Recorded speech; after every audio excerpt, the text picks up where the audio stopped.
Ça fait 3 ans que je suis sur YouTube, 3 ans que développer des chaînes YouTube, que ce soit pour des entrepreneurs ou pour moi-même, est la seule chose que je fais tous les jours. Et c'est vrai qu'en France, on nous répète souvent que YouTube est la meilleure plateforme pour trouver des clients. Alors personnellement, je l'ai encore jamais dit en vidéo, tout simplement parce que j'ai pas envie de juste répéter ce que tout le monde dit sans en avoir la conviction profonde.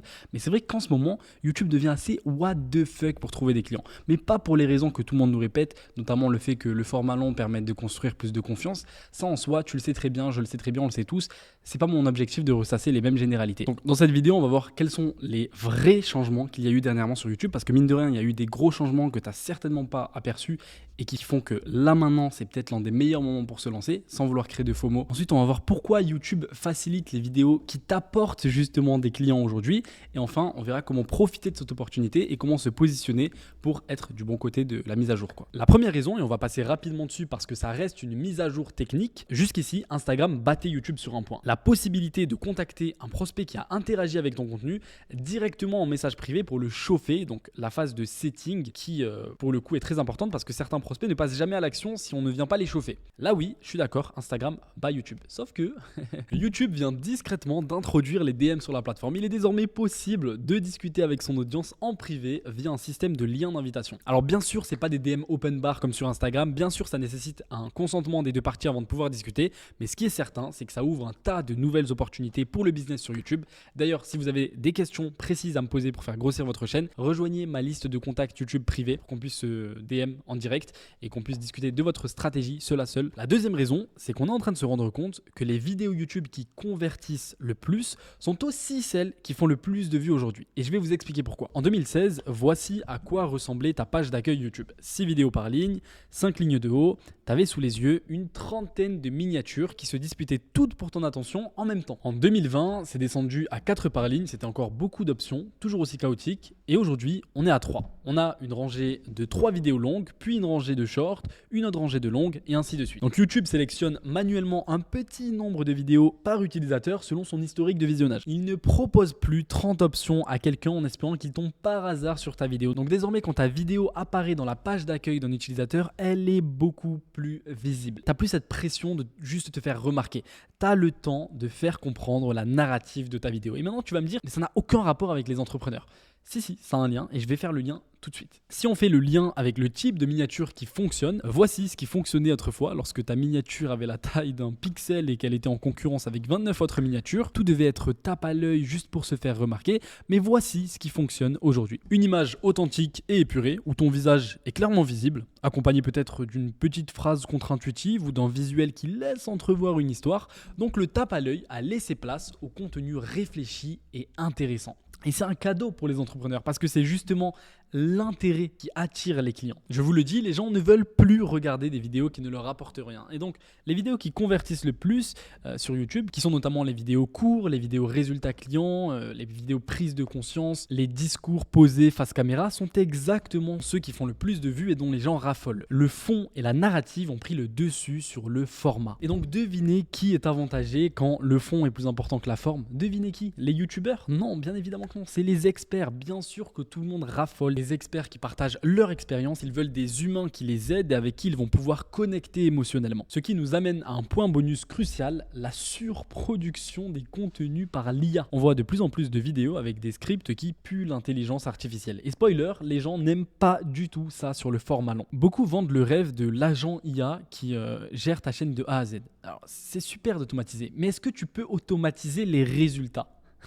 Parce qu'on s'en fiche d'automatiser si tu n'obtiens pas de résultats. Et l'IA, quand on ne sait pas lui donner correctement ses inputs d'expert, sa créativité, son côté humain, elle crée du contenu moyen, du vomi de tout ce que Internet a à dire sur un sujet. Et le fait que tant de créateurs tombent dans ce piège ne va pas augmenter la concurrence. Au contraire, ça va rendre l'imperfection humaine, la touche créative et ce sixième sens émotionnel encore plus rare et précieux. Alors bien sûr qu'il faut utiliser l'IA pour aller plus vite, mais c'est toi, l'expert qui plus est humain, qui doit rester au centre de ton écriture pour profiter de cette opportunité. D'ailleurs, c'est pareil si tu fais appel à une agence ou un prestataire, arrête de déléguer l'écriture. En fait, tu ne peux pas décentraliser ton expertise, tu ne peux pas décentraliser ton unicité, tu ne peux pas décentraliser ta conviction face caméra. Tout ça, c'est des choses qui t'appartiennent et tu dois faire appel à des experts pour t'aider à structurer ta trame narrative, à optimiser pour la rétention, mais tu dois rester au centre de ton écriture. La raison suivante, c'est que YouTube est saturé. Et laissez-moi vous expliquer pourquoi, d'après mon expérience sur YouTube, la saturation est une opportunité et c'est même d'ailleurs la meilleure configuration possible. Je vais vous expliquer pourquoi. Il y a quelques années, bien avant de lancer ma chaîne YouTube, un ami avec qui je discutais m'a dit « Ne te lance pas sur YouTube, c'est saturé ». Je me souviens encore de la discussion, elle tourne encore dans ma tête. À ce moment-là, idiot que je suis, je l'ai écouté. Pourtant, quand j'ai lancé ma chaîne YouTube quelques années plus tard, YouTube était encore plus saturé. La niche que j'ai choisie était probablement l'une, si ce n'est la plus saturée, parce qu'il n'y avait aucune barrière à l'entrée. Quand je parle de barrière à l'entrée dans une niche, je parle du niveau d'expertise sur le sujet qui est nécessaire pour parler du sujet et être compétitif. Là, pour le coup, n'importe qui pouvait parler du sujet. Eh bien, j'ai fait bien plus de vues dès ma première vidéo que je n'aurais jamais imaginé en faire. Et pour te dire, aujourd'hui, je pense que si j'avais choisi une niche moins saturée, j'aurais eu bien plus de mal à performer. Et ça, c'est parce qu'il faut comprendre la logique cachée derrière la saturation. Et surtout, comment tirer profit de la saturation. Parce que c'est insane comment personne n'en parle, alors que c'est game changer. Littéralement, moi, je pense que toute ma carrière sur YouTube est basée sur le fait de tirer profit de la saturation. Écoutez ce que j'ai écrit. Quand un marché est saturé, il est rempli d'une armée de moutons qui se suivent bêtement pour faire la même chose. C'est symptomatique. Dans chaque niche saturée, l'audience est fatiguée par un fond ou un format générique vu et revu. Et la pire erreur, c'est de faire comme les autres. Mais si tu sais lire entre les lignes, identifier les patterns red flag et faire exactement l'inverse, tu deviens un immense green flag. Tu captes instantanément l'attention d'un marché entier qui était frustré.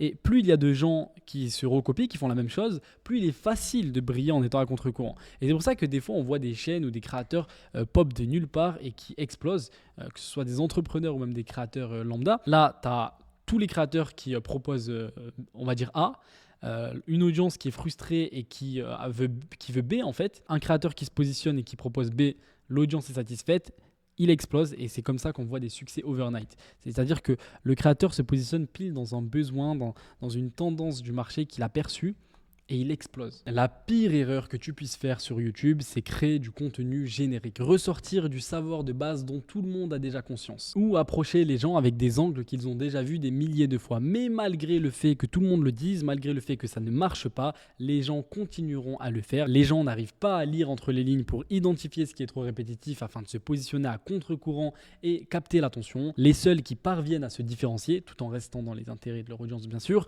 gagnent toujours sur les réseaux sociaux. Donc si tu es un expert, que tu vois des patterns répétitifs dans ta niche qui, selon toi, devraient être challengés, contredits ou que tu sens que certaines choses ne sont pas dites ou que même globalement les gens disent n'importe quoi, c'est un signe fort que tu pourrais cartonner sur YouTube. Et si tu as besoin d'un expert qui peut te guider dans le noir et qui peut te dire quels patterns sont répétitifs justement dans ta niche et comment te positionner pour exploser, bref, si tu veux que je t'accompagne sur ta chaîne avec ma team, je te mets le lien en description. Le dernier point, et je vais bientôt m'arrêter parce que le soleil est en train de me griller la tête et le dos, YouTube ne prend plus du tout en compte le nombre d'abonnés dans la performance d'une vidéo. Et c'est vrai que ce point-là, il y a beaucoup de personnes qui ont du mal à le comprendre parce qu'ils font souvent le parallèle avec Instagram. Ce qu'il faut comprendre, c'est que YouTube n'est pas, ou du moins n'est plus une plateforme de compte, c'est une plateforme de vidéo. YouTube va prendre en compte les vidéos individuellement.